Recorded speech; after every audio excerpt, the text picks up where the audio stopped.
Почитувани граѓани, почитувани представници на медиумите. 5 години после 27 април, сите ние имаме обврска пред граѓаните, пред сите оние кои го преживеаат тој крвав ден и пред идните генерации да не дозволиме никогаш повеќе да не се повтори. А нема да се повтори само ако сите политички субјекти во земјава, не само декларативно, туку суштински се обединат за демократските и слободарски вредности. 27 април 2017 година е еден од најцрните датуми во историјата на македонската демократија и македонското општество. За да спречат промена на власт и почитување на изборната волја на граѓаните, вооружени насилници, поттикнати и злоупотребени од ВМРО-ДПМН, насилно упадна во собранието во обид да убијат пратеници, да повредат новинари и вработени во собраниските служби. Наместо храм на демократијата, собранието го претворија во бојно поле.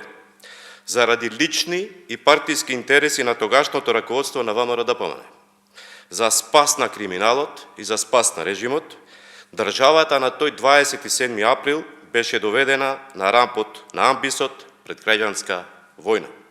Карвавиот четврток е вистинското лице на ВМРО-ДПМН, а во оваа партија ниту по 5 години нема никаква промена.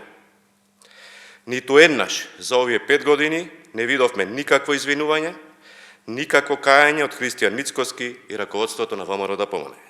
Напротив, лицата кои се осудени за кривично дело терористичко загрозување на уставниот поредок, ВМРО-ДПМН и Мицкоски, иако не се, тие ги нарекуваат уставобранители, правејќи лажен обид, за да се обидат да исперат нечистата совест пред нив и пред нивните семејства.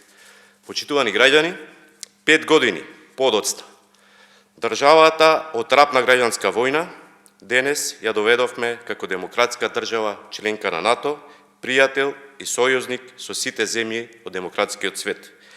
СДСМ и парламентарното мнозинство никогаш нема да дозволат да се заборави 27 април. Заедно со граѓаните нема да дозволиме никогаш да се повтори ваков срамен и трагичен настан во македонската демократија. Благодарам. Повелете прашање. Благодарам.